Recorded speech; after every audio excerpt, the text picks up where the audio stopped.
Right, today I've come to Tolpuddle in Dorset to see the Tolpuddle Martyrs tree.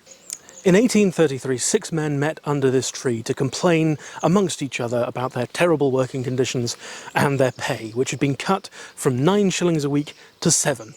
They were facing starvation, and they had recently heard it may be cut again to 6.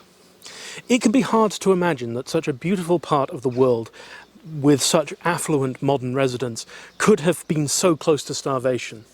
But in the early 19th century, there was a huge glut of labourers who had left the payrolls of the army and the navy after the Napoleonic Wars. This glut of farm labour meant that labourers had a really difficult time competing for pay. This process had been going on for a generation by that point, from the 1790s and the French Revolution onwards. And the men gathered under this tree eventually decided that they would go to their friend's house, and they swore a secret oath that they would no longer work for anyone who paid them less than 10 shillings a week. When the landowner heard about this, he was of course furious, and he had them sent to prison and put on trial. Now, forming a trade union was not technically illegal. Trade unions had very little power, but they could, strictly speaking, exist. However, because they had sworn a secret oath, they were in violation of the Mutiny Act of 1797, which forbade secret oaths. You could swear an oath in public, but not in secret.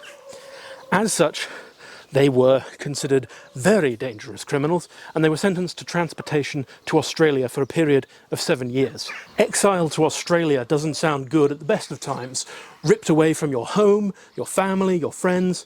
But in those days it was practically a death sentence. Very few returned alive. In addition, the liberty that you received was extremely little. You were assigned to a plantation or a farm, and that is where you worked. You had no choice in the matter. So great was the outcry that the conviction was overturned. 800,000 people signed a signature at a time when the country had a population less than half what it is now. Getting 800,000 people to sign a petition now is difficult. Then, astounding. It also coincided with a political march in the capital, one of the first political marches in England and one of the first to achieve its outcome.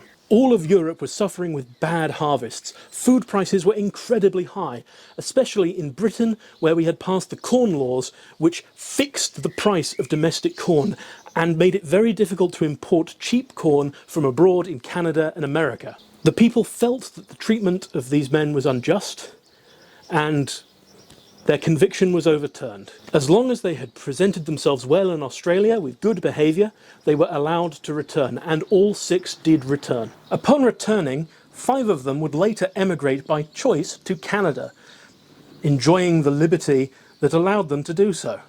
The Tolpuddle Martyrs wanted nothing more than not to starve to death, and their punishment did not fit that crime.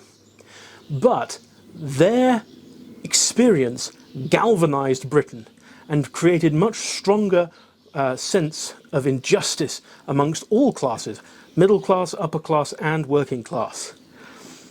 This led to groups such as the Working Men's Association, which would go on to become the Communist Party, along with other movements such as the Social Democrats, the Labour Party, and all manner of modern-day movements. Many people in Britain trace our modern rights, like 40-hour work weeks, paid holiday, sick leave, all of these things, to this point, to this place, as the start of the modern labour rights movement. These 6 men had no intention of causing that, but their case, their injustice, led to hundreds of thousands, if not millions of people in Britain becoming aware of how unjust the system could be and how it needed to change. This sycamore tree was estimated to be 350 years old, so it was almost a century old when the men stood underneath its branches. And in 1934 it was gifted to the National Trust to look after forever. It is maintained by them to this day, along with a small area of ground around it to keep it happy and healthy and to make it a convenient site for anyone to enjoy the passage of time. On this site there used to be a chapel and some memorial cottages set up for poor relief, but these have unfortunately been torn down. Now, although I say that these men did not expect their movement to go so far, do not mistake that for them not having social acumen and wanting a fairer system for everyone.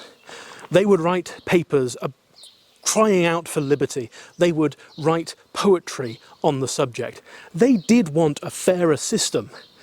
Just maybe they had no idea the system that would be built on their legacy. This sycamore tree was planted in 1984 to celebrate the 150th year since the Tolpuddle Martyrs met. It is a cutting from the original tree, so that when this tree passes on in the depths of mortal time, this one will still live. And then eventually, presumably, we'll take a cutting of this tree, and so on, until we either stop or get bored or go into space or all die in nuclear hellfire.